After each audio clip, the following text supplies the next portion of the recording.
Jake Morrison sat in the back corner of the xenobiology classroom, his notebook open and pen ready. Around him, alien students chatted in their native languages, creating a mix of sounds that would have been overwhelming to most humans. But Jake had grown used to it during his 6 months at the Galactic Academy. The classroom was huge, designed to accommodate species of all sizes.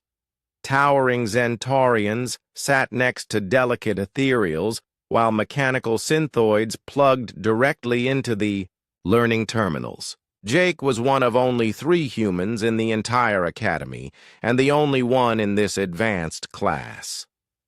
Instructor Zephys glided into the room, her tall, elegant form moving with the grace typical of Valerians.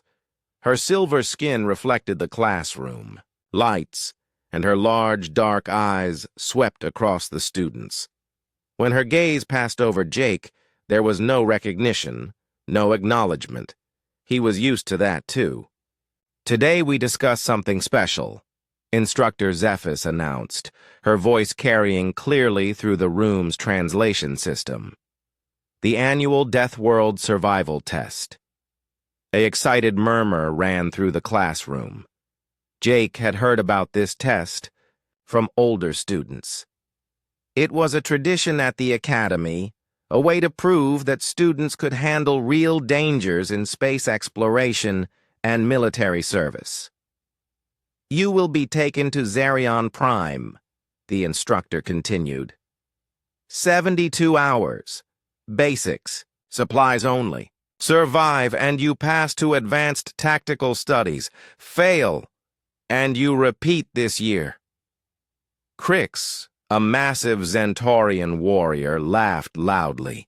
His thick armored skin gleamed under the lights, and his 4 arms flexed with confidence. "Easy for my people. We are born warriors, built for survival." Next to him, Lissa nodded gracefully. The ethereal's translucent skin seemed to glow with inner light, and her large eyes held ancient wisdom. "My telepathic abilities will guide me away from danger before it appears." Novan, a synthoid, spoke in his mechanical voice. "My internal. Systems include environmental scanners, threat detection, and emergency protocols. Survival probability, 97%. Other students began discussing their natural advantages. The Aquarians could survive in any liquid environment. The Sadi crystallines could absorb energy from almost any source. The Flyers could escape ground-based threats entirely. Jake wrote quietly in his notebook, listing what he knew about Zerion Prime from his studies. Acid rain during certain seasons, temperature swings from freezing to boiling, predatory plants, aggressive animal life, electromagnetic storms that interfered with technology, toxic gases in low-lying areas. "What about the humans?" someone called out, and Jake looked up to see several students staring at him with amusement. Crix turned his massive head toward Jake. "Humans are new to the galaxy. Soft skin, weak bodies, no natural weapons. Maybe they should skip this test." "Agreed," said Lissa, her telepathic voice echoing in everyone's mind. "I sense no special abilities from this one, only confusion and fear." Jake felt his face grow warm, but he said nothing. He had learned that arguing only made things worse. Instead, he returned to his notes, sketching basic shelter designs and water purification methods he remembered from survival courses on Earth. "The human homeworld is classified as a garden world," Novan stated, accessing his databases. "Minimal threats, no evolutionary pressure for survival traits. Survival probability for human subjects, 15%. Instructor Zephys raised a hand for silence. "The test begins in 3 days. All students are required to participate. No exceptions." Her eyes found Jake briefly. "The Academy does not believe in giving anyone special treatment." After class, Jake gathered his things slowly while other students formed groups. The Centaurians clustered together, planning to use their strength as a team. The Ethereals discussed sharing telepathic networks for communication. The Synthoids were already calculating optimal group compositions for maximum survival efficiency. Nobody approached Jake. He walked through the academy corridors alone, passing students from dozens of different worlds.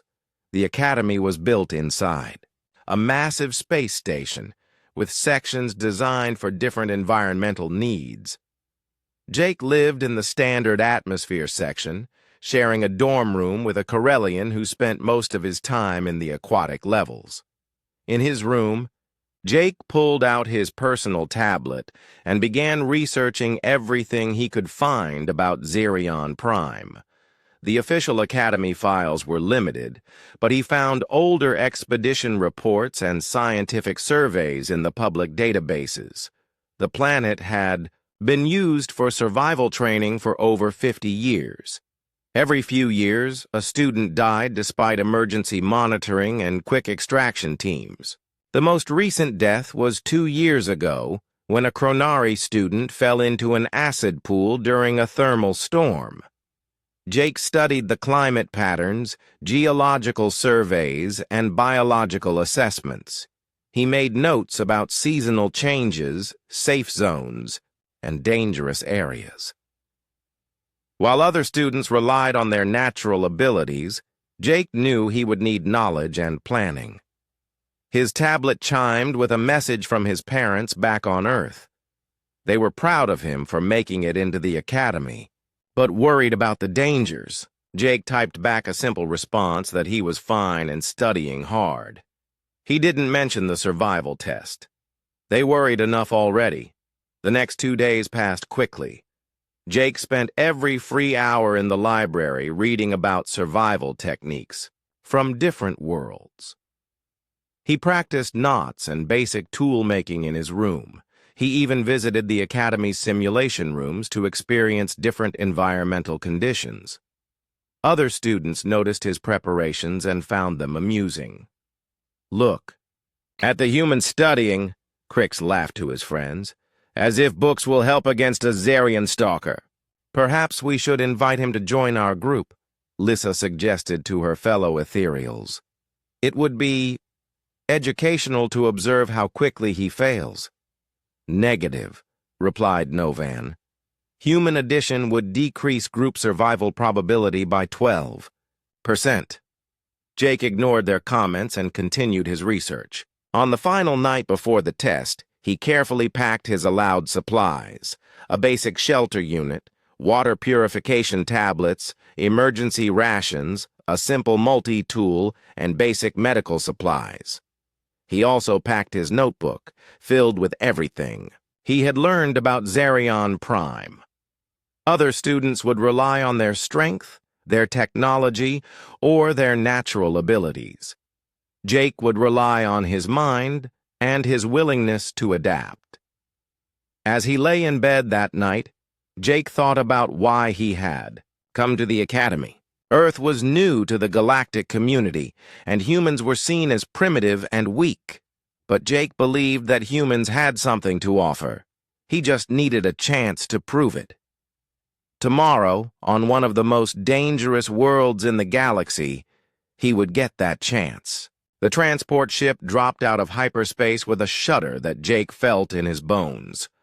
Through the viewports, Xerion Prime hung in space like an angry red eye, its atmosphere swirling with violent storms.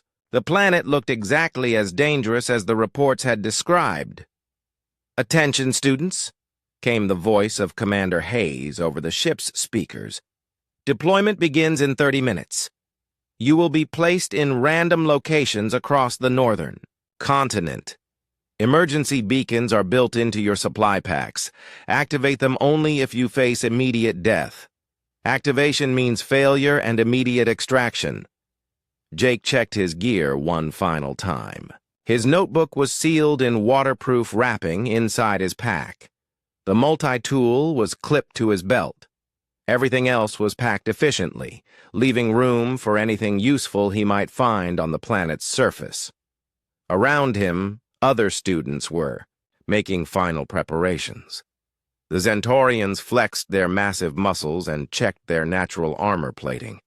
The ethereals meditated, extending their telepathic senses to prepare for mental contact with the planet's life forms. The synthoids ran diagnostic checks on their internal systems. "Drop pods loading now," announced a crew member. "Groups of 4, random assignment." Jake found himself assigned to Drop Pod 7 with Crix, Lissa, and a crystalline named Zara. As they strapped into their seats, Crix looked at Jake with something between pity and annoyance. "Try not to die immediately, human," the Zentorian rumbled. "I do not want to waste time carrying your body to extraction." "Your fear is very loud," Lissa commented, her telepathic voice cool and distant. "It will attract predators. Perhaps you should activate your beacon now and save us all trouble." Zara, whose crystal body reflected the pod's interior lights, said nothing. Crystallines rarely spoke to species they considered inferior. The drop pod launched with a violent jerk, and Jake felt his stomach drop as they fell toward the planet's surface. Through the small viewport, he watched the angry red landscape rushing up to meet them. Storms raged across the continents, and he could see the glow of volcanic activity along the mountain ranges. Their pod touched down in a rocky desert area, the landing systems cushioning the impact. As the doors hissed open, Jake was hit by a wave of hot, dry air that tasted of sulfur and metal. The sky above was a sickly yellow color, and twin suns blazed overhead with harsh light. 72 hours starts now, came Commander Hayes's voice, from their emergency communicators. "Good luck." The 4 students climbed out of the pod and looked around. Red rock formations stretched to the horizon, broken by deep canyons and twisted metal spires that looked like the bones of ancient machines. In the distance, Jake could see movement that might have been animals or plants. Everything looked hostile. "We should work together," Jake suggested quietly. "Pool our abilities and resources." Crix snorted. "I work alone. Zentorians need no help from weak species." He shouldered his pack and walked away toward the largest rock formation, his heavy footsteps echoing in the thin air. "I will find others of my kind," Lissa said, closing her eyes and extending her telepathic senses. "There are 3 other ethereals in this region. We will form a proper network." She floated away, her feet barely touching the ground. Zara simply absorbed some light from the twin suns and walked toward a cluster of crystal formations without a word. Jake was alone. He spent the first hour exploring the immediate area around the drop pod, taking notes and sketching a rough map. The ground was mostly solid rock with patches of sand that shifted constantly in the hot wind. Some of the sand had a strange blue tint that his research had warned about toxic mineral deposits. His multi-tool included a basic atmospheric scanner, and the readings were not encouraging. The air was breathable but thin, with high sulfur content. That would cause breathing problems over time. The temperature was currently 45 degrees Celsius, but his notes indicated it would drop to near freezing after sunset. Jake found a small cave in a rock formation about a kilometer from the landing site. It was shallow, but would provide shelter from the wind and temperature changes. More importantly, it had a small opening at the back that could serve as an escape route if needed. He set up his basic shelter inside the cave, using the provided materials to create a sealed environment that would protect him from toxic gases. The work was slow and careful, following procedures he had memorized from his research. As he worked, Jake heard sounds from outside. Crix was having an argument with something, his voice carrying clearly across the desert. There were roars and crashing sounds, then silence. Jake hoped the Zentarian was alive, but he stayed focused on his own survival. By midday, the temperature had risen to over 50 degrees. Jake rationed his water carefully, taking small sips while his body adapted to the heat. His research had taught him that humans could actually handle extreme temperatures better than many species, as long as they stayed hydrated and didn't waste energy. He spent the hottest part of the day inside his shelter, studying his notes about the planet's wildlife. Xerion Prime had evolved its own unique ecosystem, adapted to the harsh conditions. Most of the creatures were either heavily armored, extremely fast, or highly toxic. Many were all three. As the suns began to set, Jake heard new sounds outside. His cave. Something was moving through the rocks, making a clicking noise that reminded him of insects. He grabbed his multi-tool and moved to the cave entrance, staying in the shadows. A group of creatures appeared between the rock formations. They looked like a cross between spiders and crabs, with thick shells and multiple legs that ended in sharp points. Each one was about the size of a large dog, and they moved with coordination that suggested intelligence. Jake remembered reading about these in the expedition reports. They were called rock scrapers, and they hunted in packs during the temperature changes between day and night. Their shells were nearly impossible to penetrate, but they had poor eyesight and relied on vibration to hunt. Instead of running or fighting, Jake stayed perfectly still. The creatures moved past his cave, their clicking sounds fading into the distance. When they were gone, he made a note in his journal about their behavior and movement patterns. As night fell, the temperature dropped rapidly. Jake sealed his shelter completely and activated a small heating unit powered by his pack's energy cells. Outside, he could hear the sounds of nocturnal predators beginning their hunt. Through the thin walls of his shelter, Jake listened to the sounds of other students in the distance. Someone was screaming, though the sound cut off quickly. Emergency. Beacons began activating, their high-pitched signals indicating students who were giving up and requesting extraction. Jake counted at least 6 beacons in the first night. That meant 6 students had already failed, unable to handle what Xerion Prime had thrown at them. He pulled out his notebook and began planning for the next day. The twin suns would rise in about 8 hours, bringing killing heat again. He needed to find water and better shelter before then. His current cave would work for 1 night, but he needed something more permanent if he was going to survive all 72 hours. As he worked by the dim light of his shelter's emergency lamp, Jake thought about the other students who had dismissed him so quickly. They had natural advantages: strength, telepathy, technology. But advantages were only useful if you knew how to use them properly.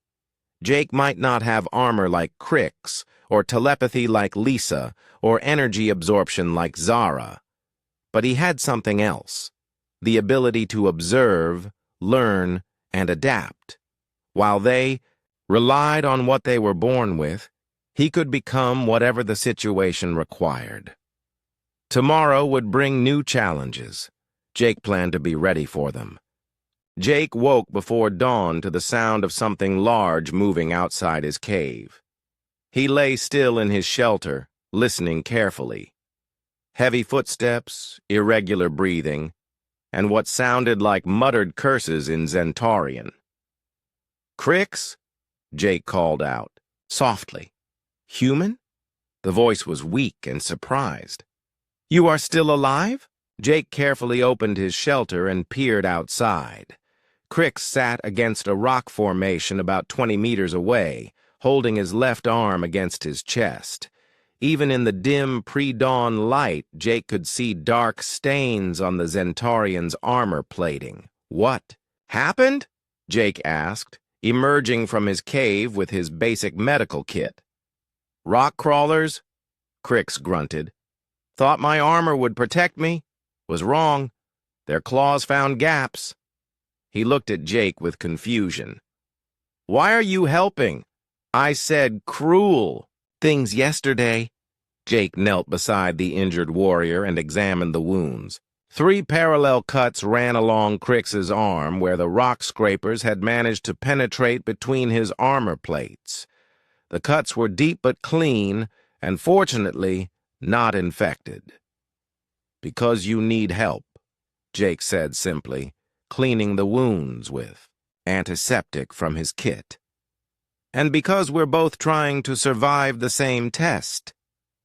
As Jake worked, he noticed something interesting.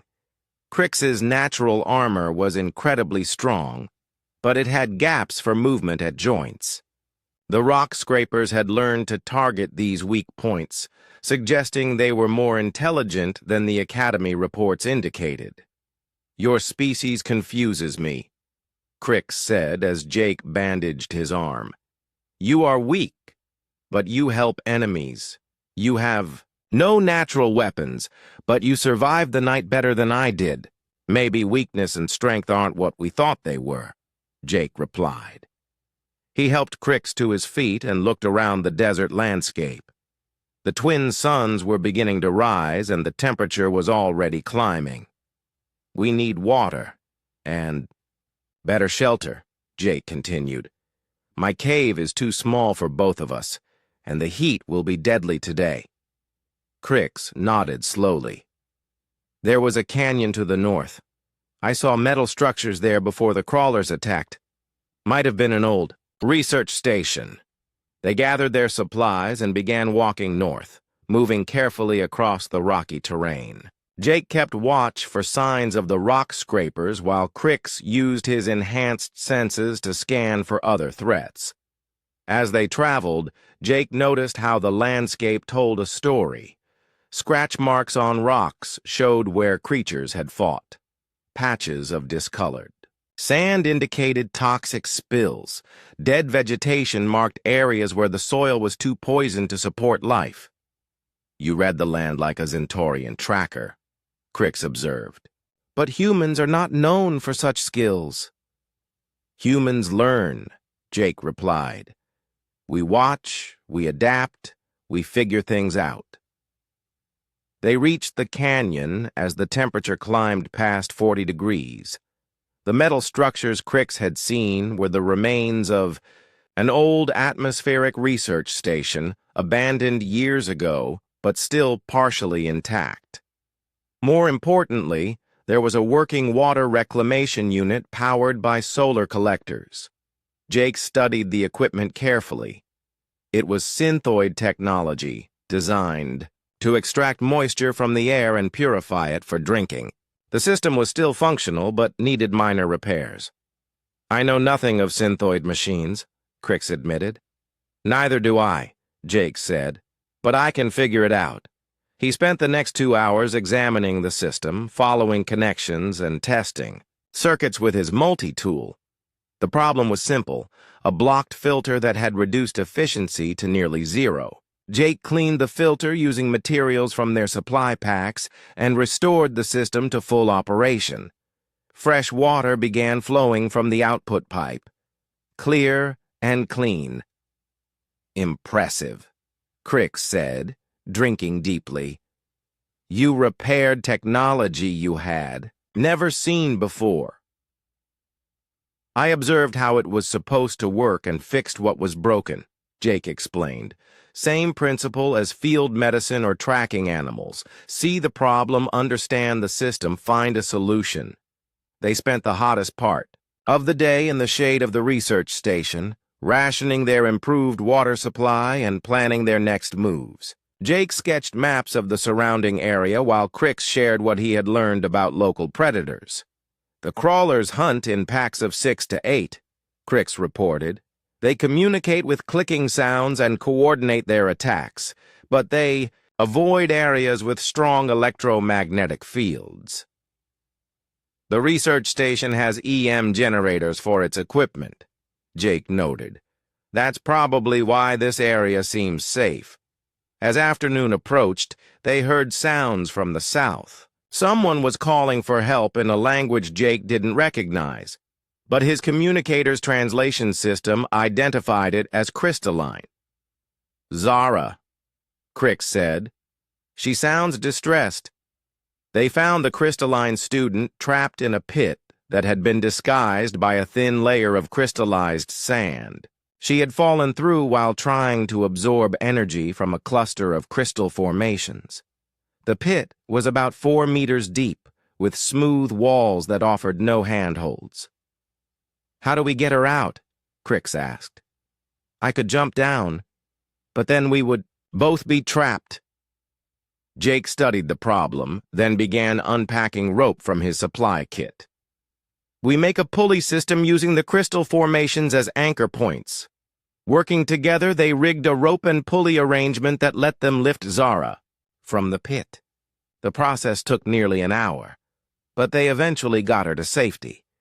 She was uninjured, but clearly shaken by the experience." "Why did you help me?" Zara asked, her crystal body reflecting their images in fractured patterns. "I offered you no assistance yesterday." "Because that's what you do," Jake said.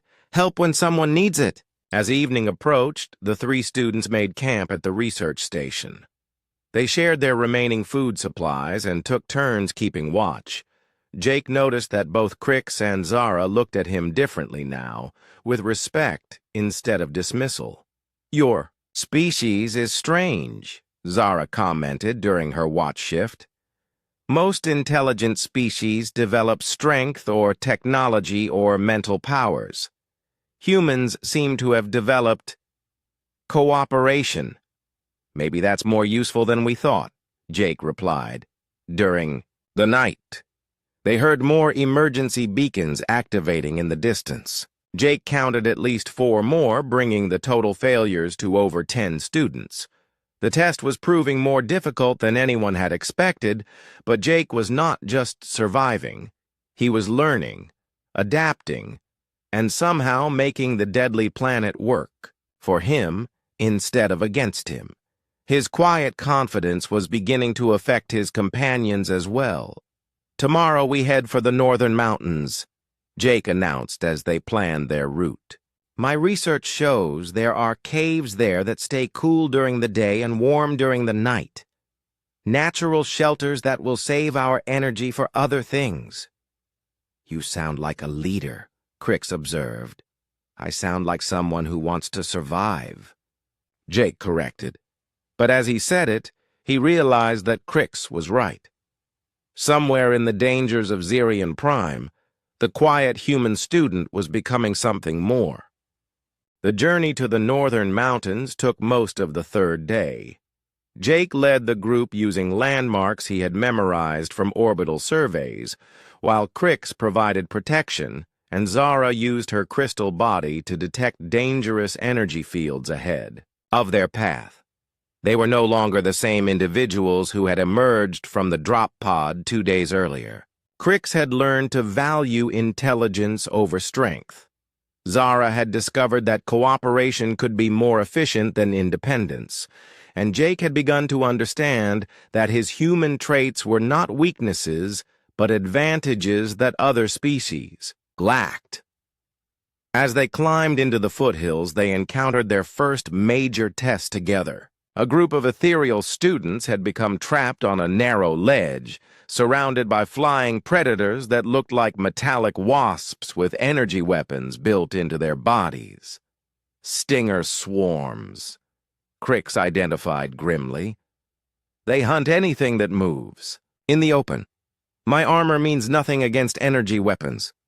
I cannot reach them telepathically," Zara added. "The swarm creates too much electromagnetic interference." Jake studied the situation carefully. 5 ethereal students, including Lisa, were huddled on a ledge about 30 meters up the cliff face.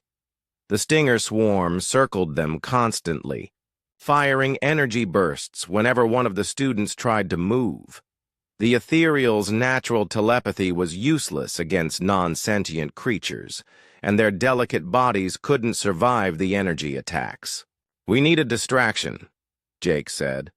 "Something to draw the swarm away long enough for them to escape."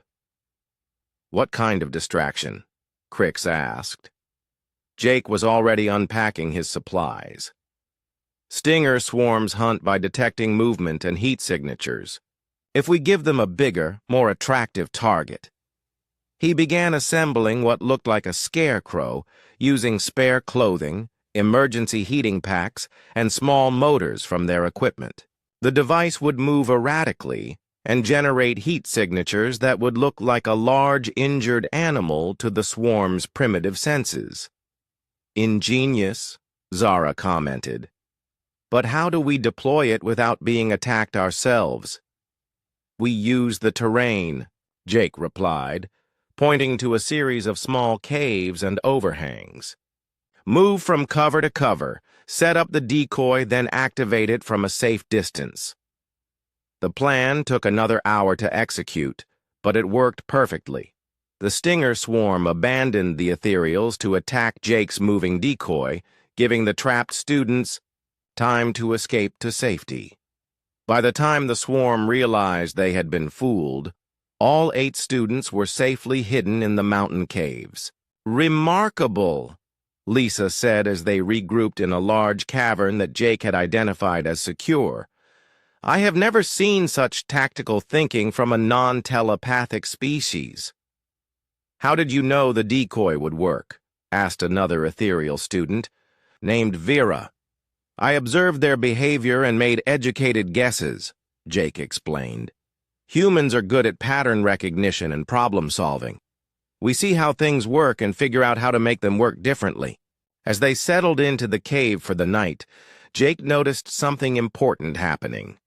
The other students were looking to him for guidance, asking his opinion about route planning and safety measures.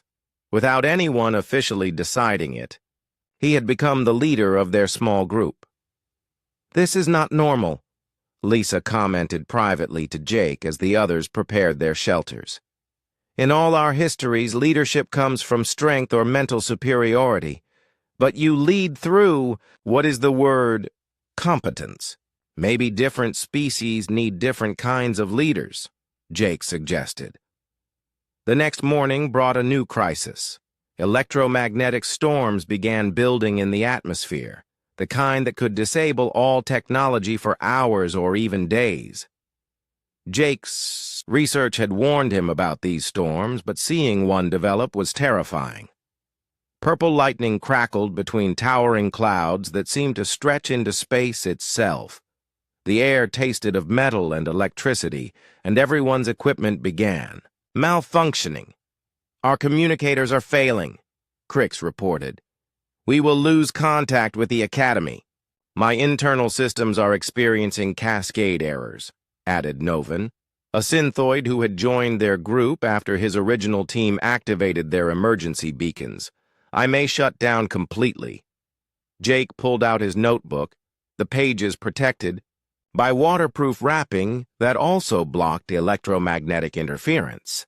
"I mapped safe zones based on geological surveys," he said. "There's a deep cave system about 2 kilometers north that should protect us from the worst of the storm." "You planned for this?" Vera asked in amazement. "I planned for everything I could think of," Jake replied. "That's what humans do when we can't rely on natural advantages." The dash to the cave system became a race against the growing storm. Purple lightning began striking the ground around them, and the electromagnetic interference grew so strong that it was painful for the ethereals and dangerous for Novan's systems. Jake led them through the maze of caverns, using hand-drawn maps and landmark recognition. While others stumbled in the strange light and electrical fields, he maintained his sense of direction through careful observation and dead reckoning. They reached the deep caves just as the storm reached its full fury. Outside, the world became a chaos of purple fire and electromagnetic chaos. Inside, they were safe but completely cut off from the outside world. "How long will this last?" Lisa asked. Jake consulted his notes. Historical data suggests 6 to 12 hours for a storm this size. As they waited out the storm, Jake organized the group's resources and planned their final push to complete the test. They had less than 24 hours remaining, and the EIA storm had pushed them off their planned route. "We need to reach the extraction point," Jake explained, sketching routes on his map. "But we'll have to cross the Burning Valley to get there in time." "The Burning Valley is forbidden," Crix protested. "No student has ever crossed it and survived." "No student has ever had to cross it with proper planning and teamwork," Jake corrected. "We have advantages now that individual students don't have." He outlined his plan, using each species' abilities in combination with careful tactics. Crix's strength and armor for protection, the ethereal's telepathy for coordination, Zara's energy absorption for power, and Novan's technology for navigation and threat detection. "And what about you?" Novan asked. "What do you contribute to this plan?" Jake smiled quietly. "I hold it all together. I see how all the pieces fit and make sure they work as a team instead of as individuals." As the storm began to fade outside, Jake realized that something fundamental had changed. He was no longer the quiet, dismissed human sitting in the back of the classroom. He had become exactly what his species was designed to be, the one who brings others together and helps them become more than they could be alone. The most dangerous part of their test was still ahead, but Jake was no longer worried about survival. He was thinking about success and about what he and his teammates could accomplish together that none of them could manage alone. The electromagnetic storm had passed, but it left behind something worse. Emergency signals from the Academy Orbital Station crackled through the static on their communications equipment. A massive weather system was building over their extraction zone, the kind of superstorm that could devastate entire continents. "Attention all test participants," came Commander Hayes' distorted voice. "Category 5 thermal storm approaching extraction coordinates. All students must reach emergency shelter Delta 7 within 18 hours or risk emergency extraction protocols." Jake studied his maps while the others checked their equipment. Emergency shelter. Delta 7 was an old mining facility built deep into the mountains, designed to withstand the worst weather Xerion Prime could produce. But it was on the other side of the Burning Valley, and the route would take them through some of the most dangerous terrain on the planet. 18 hours is not enough time, Crix said flatly. The normal route around the valley takes 2 days, minimum. "We don't take the normal route," Jake replied, pointing to a narrow passage marked on his geological survey map. "We go straight through. The Burning Valley has a path down the center that most people don't know about." "Because it's suicide," Lisa said, her telepathic voice tight with fear. "The thermal vents along that path can reach 800 degrees. The toxic gases will kill us in minutes." "Not if we do it right," Jake insisted. He pulled out his notebook and began sketching modifications to their equipment. "We seal our suits completely, use emergency oxygen, and time our movement with the thermal cycles." Novan ran calculations through his remaining functional systems. "Success probability for this plan is 23%. "What's the success probability for staying here?" Jake asked. 0%, Novan admitted. "The approaching storm system will kill everything in this region." Jake looked around at his teammates. They had come to trust his judgment over the past 3 days, but this was asking them to risk everything on one desperate gamble. "I won't lie to you," he said quietly. "This is dangerous. Maybe the most dangerous thing any of us will ever do. But I've studied this planet for weeks. I know the thermal patterns, the gas concentrations, the safe windows. We can do this if we work together and trust each other." Vera, the youngest of the ethereal students, spoke up first. I trust you, Jake. You've kept us alive when stronger species failed. As do I, added Zara. Your planning has been superior to my individual calculations. Crix hefted his pack and checked his armor seals. If we die, we die together. Better than dying alone, waiting for rescue that will not come. Even Novan, whose logical systems should have rejected such a low-probability plan, agreed. Your success rate in previous tactical decisions has exceeded all projections. I will follow your lead. Jake felt the weight of their trust and the responsibility it carried. These beings had families, futures, dreams that depended on his ability to get them through the next 18 hours alive.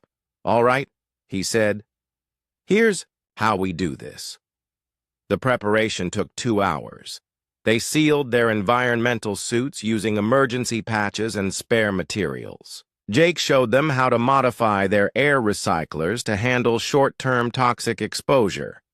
They redistributed supplies to ensure everyone could move quickly when necessary. Most importantly, Jake drilled them on the timing. The burning valley's thermal vents followed a predictable cycle, building to massive eruptions every 47 minutes, then cooling for exactly 8 minutes before the cycle repeated. They would have those 8-minute windows to move between safe points. Remember, Jake emphasized as they prepared to enter the valley, when I say move, you move fast. When I say stop, you freeze exactly where you are. Trust the timing, not what you see or feel. The entrance to the burning valley was a narrow canyon between two massive rock formations. As soon as they stepped inside, the temperature jumped, 30 degrees. The ground beneath their feet was warm, and they could hear the rumble of thermal activity deep underground. Jake led them forward in single file, following a path he had memorized from geological surveys. The route wound between massive thermal vents, some quiet, others shooting superheated gas hundreds of meters into the air. First checkpoint in 300 meters, Jake announced through their suit communications. 2 minutes until the next thermal cycle. They reached the checkpoint, a small cave in the valley wall, just as the ground began to shake.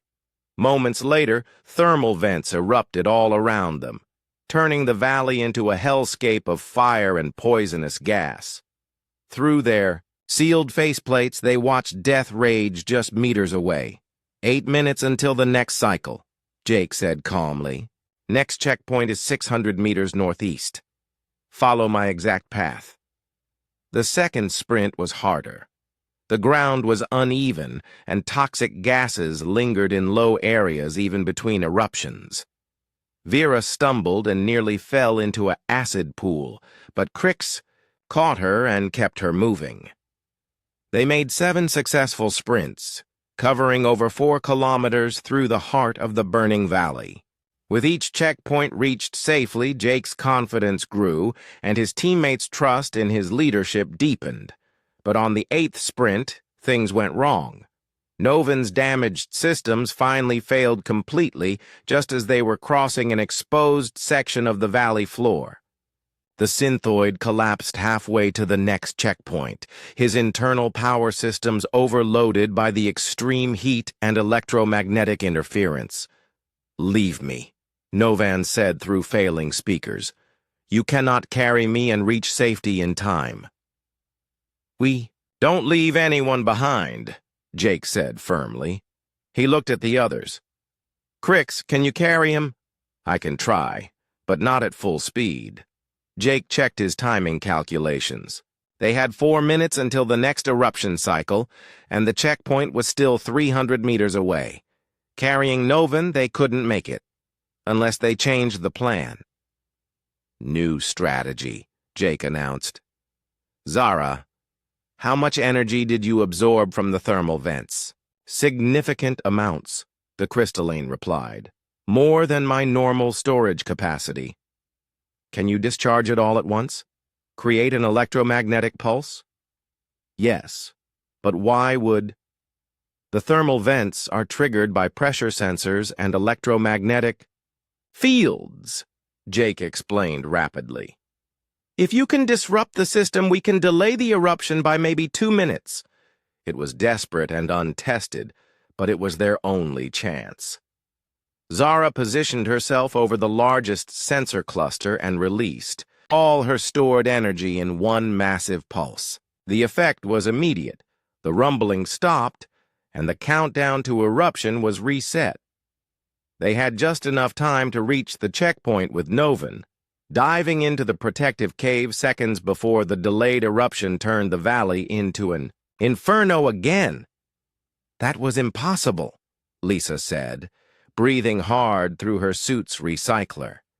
No one has ever manipulated the thermal systems before. Everything is impossible until someone figures out how to do it, Jake replied. He was already checking his maps for the final route to safety. We have 10 more kilometers to go, and the storm front will hit in 8 hours. We need to keep moving. As they prepared for the final push through the burning valley, Jake realized that something had changed in how his teammates saw him. They no longer followed him because they had no choice, but because they believed in his ability to find solutions where others saw only problems. He was no longer just surviving the test. He was leading a team through impossible odds and somehow making it work. The quiet human from the back of the classroom had become exactly what the galaxy needed. Someone who could bring different species together and help them achieve things none of them could do alone.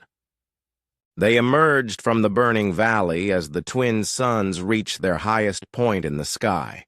Behind them, the valley continued its deadly cycle of fire and poison. Ahead lay the final stretch to Emergency Shelter Delta 7, carved into the mountainside like a fortress against Xerion Prime's worst weather. But between them and safety, something impossible was happening. The ground shook with footsteps that were too heavy, too rhythmic to be natural seismic activity. Through the heat shimmer rising from the rocky terrain, Jake saw something that made his blood freeze. Xerion. Devourer, Crix whispered, his warriors training recognizing the legendary predator even at a distance. The creature was massive, easily 50 meters long and 20 meters tall. Its armored hide reflected the sunlight like black metal, and its 6 legs moved with deadly grace despite its enormous size. Most terrifying were its 3 heads, each equipped with different weapons. One breathed superheated plasma, another shot crystalline spikes that could pierce any armor, and the third generated electromagnetic pulses that disabled all technology within kilometers. My systems are already failing, Novan reported, his voice weak. Electromagnetic interference is increasing. It's hunting the storm, Lissa said, her telepathic abilities picking up fragments of the creature's primitive thoughts. The Devourer feeds on electrical energy. The approaching superstorm has awakened it. Jake pulled out his notebook and flipped through pages of research data. He had read about the Xerion Devourer in the Academy's classified files, but the creature was supposed to be dormant for decades at a time. The approaching superstorm had changed everything. Emergency extraction protocols are in effect, came Commander Hayes' voice through their failing communicators. All teams activate emergency beacons immediately. This is not a drill. Around them, Jake could see emergency beacons lighting up across the landscape as other students gave up and called for rescue. But the electromagnetic interference from the Devourer was growing stronger, and Jake wasn't sure the extraction ships could get through. Our beacons are not functioning, Zara reported. The electromagnetic field is too strong. Even if they were working, Crix added grimly. Extraction. Ships cannot land while that thing is active. It would destroy them. Jake studied the creature's movement patterns while his mind raced through possibilities. The Devourer was heading directly toward the emergency shelter, drawn by the electrical systems inside. Anyone who reached the shelter would be trapped when the creature arrived. "We have to stop it," Jake said quietly. "Stop it?" Vera laughed, the sound high and strained. "Jake, you are brilliant, but that creature has killed trained military units. It destroyed a Zentorian battlecruiser 3 years ago." "Not stop it," Jake corrected, his plan forming as he spoke. "Redirect it. Change what it's hunting," he began, sketching rapidly in his notebook, drawing diagrams that combined what he knew about the creature's behavior with the terrain around them. "The Devourer hunts by sensing electrical fields," Jake explained. "It's heading for the shelter because the power systems there are the strongest signal in the region. But what if we gave it a bigger signal to chase?" "How?" Novan asked, his systems struggling against the growing interference. "The storm," Jake said, pointing to the massive wall of clouds approaching from the south.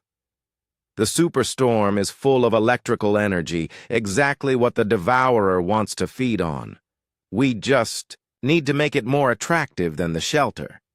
Jake's plan was insane, but it was also the only chance they had. Using their remaining equipment, they would create a series of lightning rods across the landscape, devices that would channel the storm's electrical energy into concentrated points. The electromagnetic signature would be irresistible to the Devourer, drawing it away from the shelter and toward the storm itself. "The creature will investigate the strongest electrical source," Jake explained as they began assembling the lightning rods from spare electronics and metal components. "If we time it right, it will be directly under the storm when the lightning starts." "And then?" Lisa asked. "Then we hope that even a Xerian Devourer can't survive being struck by storm lightning that could power a small city." The work was dangerous and exhausting. They had to position the lightning rods in a line leading away from the shelter, each one slightly more attractive than the last. Jake calculated the electrical fields needed while his teammates assembled and positioned the devices. Crix used his strength to drive metal rods deep into the rocky ground. Zara shaped crystalline focusing elements that would amplify electrical fields. Lisa coordinated their movements telepathically when the electromagnetic interference made verbal communication impossible. Even Novan, operating on backup power, contributed his knowledge of electrical systems. As they worked, the Devourer grew closer.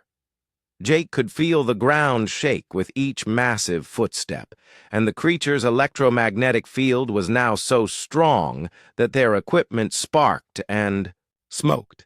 "It's working," Vera reported from their forward position. "The creature is slowing down, investigating the first lightning rod." "Stormfront will arrive in 20 minutes, Jake announced, checking the dark clouds that now covered half the sky. "We need to be in shelter before then." They activated the final lightning rod just as the first drops of acid rain began to fall.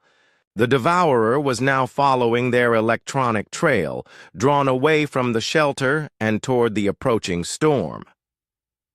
The race to shelter Delta 7 became a desperate sprint across increasingly dangerous terrain. The storm brought not just lightning and rain, but winds that could knock down a Zentorian and temperature drops that threatened to freeze their equipment. They reached the shelter entrance just as the storm hit with full force. Through the reinforced windows, they watched the Xerion Devourer reach their final lightning rod array just as the storm clouds opened up above it. The lightning that struck was not the ordinary electrical discharge of a normal storm. This was the concentrated fury of a superstorm channeled and focused by Jake's lightning rod array directly onto the massive predator. The creature's armored hide, designed to resist most weapons, conducted the electrical energy like a giant lightning rod. For several seconds, the devourer was outlined in brilliant white light as more electrical energy than most planets generated in a year flowed through its body. When the light faded, the legendary predator was gone, leaving only a crater of fused rock and the smell of ozone. Impossible, Crix whispered. No one has ever killed a Xerion devourer. I didn't kill it, Jake corrected, watching the storm rage outside.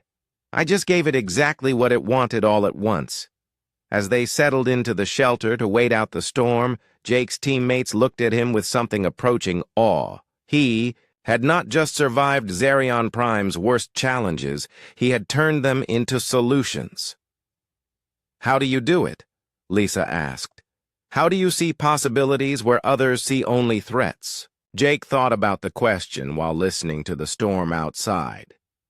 Maybe because humans don't have natural advantages, we learn to use everything else instead. We don't just adapt to our environment, we make our environment adapt to us. The storm raged for 6 hours before extraction ships could safely approach. When they finally opened the shelter doors, Jake and his team emerged as the only students to have survived the entire 72-hour test without activating emergency beacons. But more than that, they had faced the planet's ultimate predator and lived to tell about it. The quiet human who had been dismissed and ignored had become the leader who saved them all. The extraction ship's medical bay buzzed with activity as Academy personnel examined the returning students. Of the 47 students who had begun the test, only 12 had completed the full 72 hours without activating emergency beacons. Of those 12, 8 had been part of Jake's team.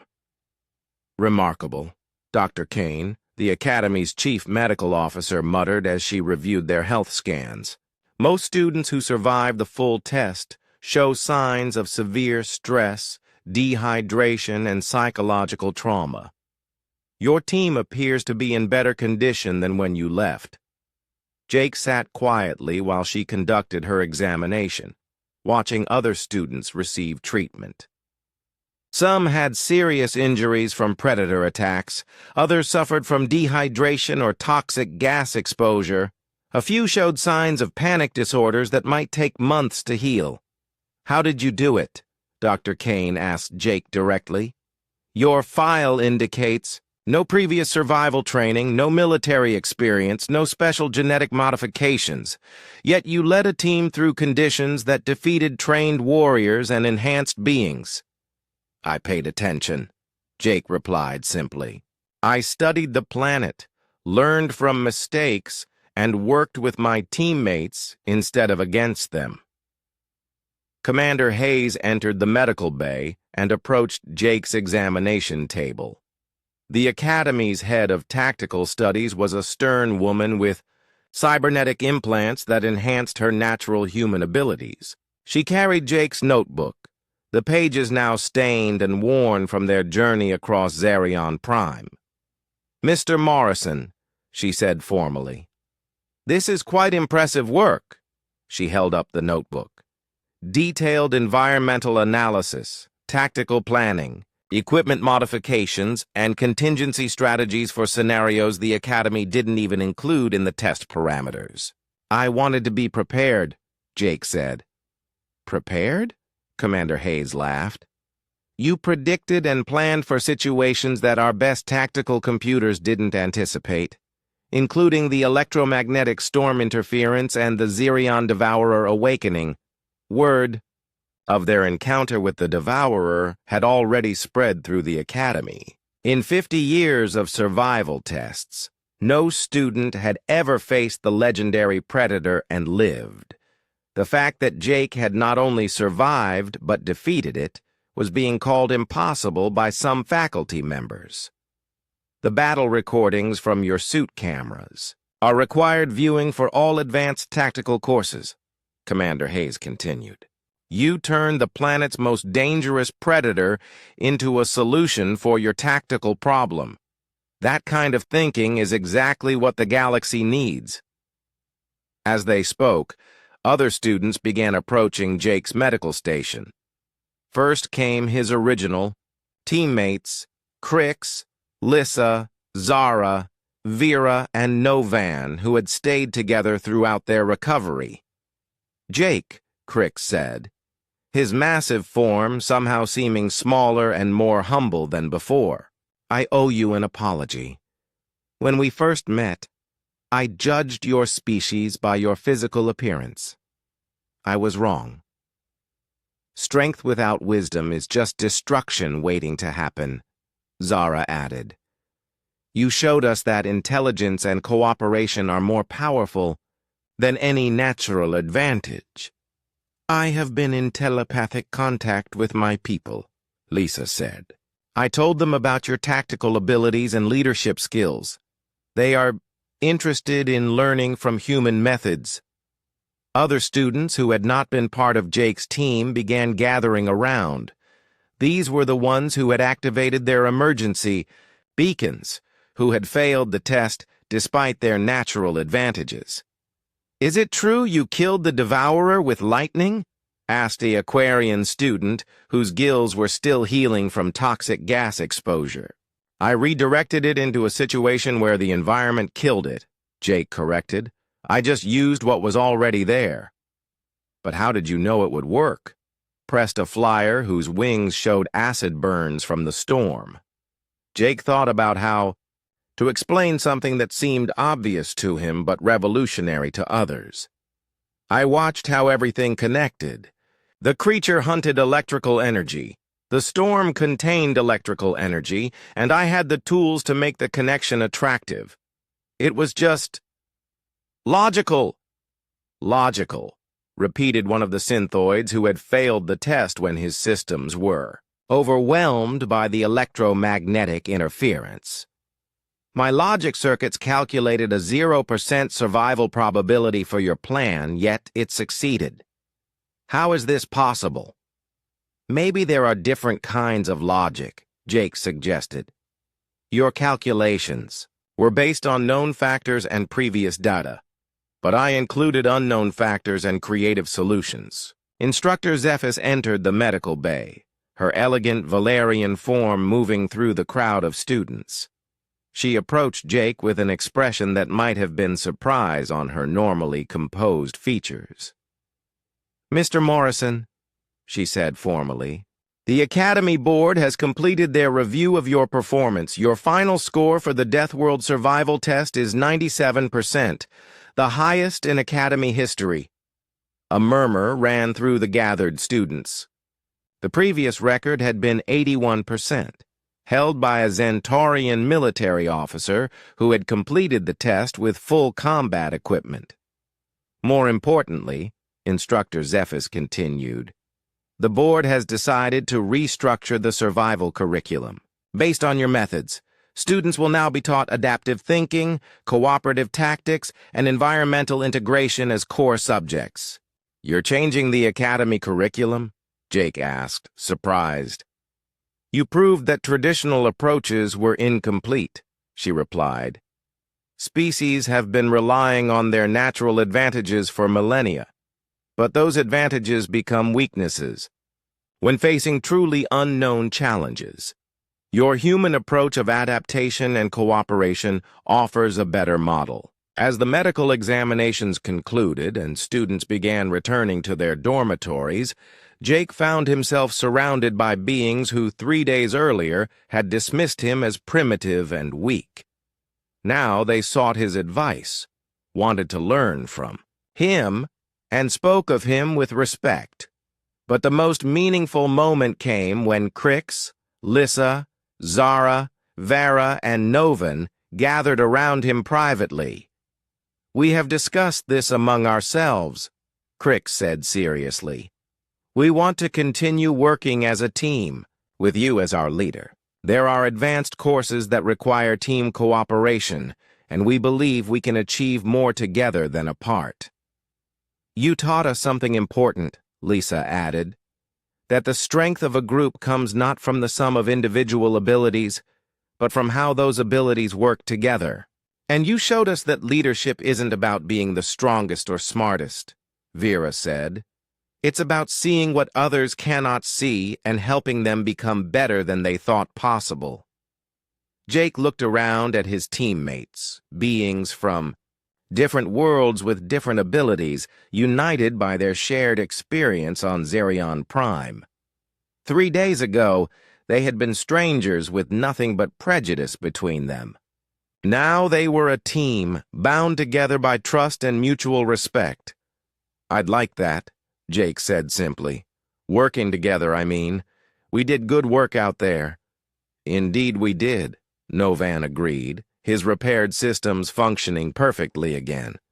And according to my calculations, we have only begun to explore the possibilities of human-guided cooperation. As they left the medical bay together, Jake realized that something fundamental had changed. Not just for him, but for everyone who had witnessed what happened on Zerion Prime. The quiet human from the back of the classroom had proven that humanity had something unique to offer the galaxy, the ability to bring out the best in others and find solutions where none seemed to exist. The galaxy was about to discover that humans were not the weakest species in the community, but perhaps the most necessary. 6 months after the Zerion Prime test, Jake Morrison walked through the corridors of the Galactic Academy, carrying the same worn notebook that had helped him survive the Deathworld. But everything else had changed. Students from dozens of species nodded respectfully as he passed. Some stopped him with questions about tactical scenarios or survival techniques. Others simply wanted to introduce themselves to the human who had revolutionized survival training throughout the galaxy. Jake still sat in the back of his xenobiology classroom, but now it was by choice rather than dismissal. His teammates, Crix, Lisa, Zara, Vera, and Novan, occupied the seats around him. They had become the Academy's most successful cooperative learning group, achieving scores that exceeded what any of them could have managed individually. Today, we will examine the Kepler Nebula Expedition disaster, Instructor Zephys announced to the class. 17 ships, 7 different species, complete mission failure with 80% casualties. Who can tell me what went wrong? Several. Students raised hands or activated their communication systems, but Instructor Zephys pointed to Jake. Mr. Morrison, your analysis? Jake had studied the Kepler disaster extensively.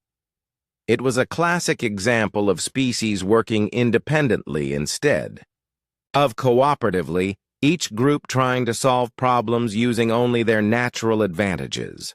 Each species approached the nebula's challenges using their traditional methods, Jake explained. The Zentaurians used brute force tactics against energy phenomena that couldn't be fought. The Ethereals tried telepathic communication with non-sentient gas clouds. The Synthoids relied on technology that the nebula's radiation disabled. And what should they have done differently? The instructor prompted. Work together from the beginning, Jake replied. Used Zentaurian strength to build physical shields, ethereal sensitivity to map energy patterns, and synthoid technology. For long-range coordination, each species' abilities could have supported the others instead of competing with them. Exactly, Instructor Zephys said, and Jake noticed that she no longer sounded surprised by his insights. This is why the Academy Board has approved the new cooperative tactics curriculum that will be mandatory for all students starting next term. After class, Jake and his team headed to their next assignment, Advanced Leadership Scenarios. It was a course that had previously been restricted to senior students with exceptional individual performance records. Now it included carefully selected, cooperative teams like Jake's. The assignment waiting for them was daunting. They were to develop a rescue plan for a stranded colony ship in the Omega Void, a region of space where conventional navigation and communication were impossible. Previous rescue attempts by individual species had failed catastrophically. "Impossible problem," Crix observed, reading through the mission parameters. "The void disrupts all known technology and natural abilities. How do you rescue people you cannot find or communicate with?" "The same way we survived Zerion Prime," Jake replied, already sketching ideas in his notebook. "We use what the environment gives us instead of fighting against it." Jake's plan was characteristically unconventional. Instead of trying to overcome the Omega Void's disruptive effects, they would use those effects as tools. The Void's gravitational anomalies could be mapped to create navigation markers. Its electromagnetic disturbances followed patterns that could be decoded into a communication system. Its energy fields could power rescue equipment in ways that conventional technology couldn't match. "You want to turn the entire Void into a rescue coordination system?" Lisa said, her telepathic voice filled with amazement. "The environment isn't our enemy," Jake explained. "It's just another team member with different abilities." As they worked on the assignment, Jake noticed something that would have been impossible 6 months earlier. Students from other teams were approaching them for advice, forming an informal network of cooperation that extended beyond their immediate group. A team of Aquarians struggling with atmospheric rescue scenarios asked for help adapting Jake's environmental integration techniques to underwater operations. A group of crystallines working on energy crisis management wanted to learn how to apply cooperative tactics to resource distribution problems. "You have started something here," Vera observed during a break between classes. "Not just our team, but a new way of thinking that is spreading throughout the academy." Jake looked around the common area where students from different species were working together in mixed groups, sharing knowledge and combining their abilities in ways that would have been unthinkable before Zerion Prime. "Maybe that's what humans are supposed to do in the galaxy," he said quietly. "Not be the strongest or the smartest, but be the ones who help everyone else work together." The next morning brought an unexpected summons. Jake was called to the Academy Board chambers, the highest authority in the institution. As he walked through the grand corridors lined with portraits of distinguished graduates, Jake wondered if he had somehow violated Academy protocols with his unconventional methods. The board chambers were enormous, designed to accommodate representatives from all member species of the Galactic Alliance. Around a curved table sat beings that represented the highest levels of galactic civilization: military commanders, scientific leaders, diplomatic officials, and educational administrators. Admiral Chen, an enhanced human who served as the Academy's supreme commander, stood as Jake entered.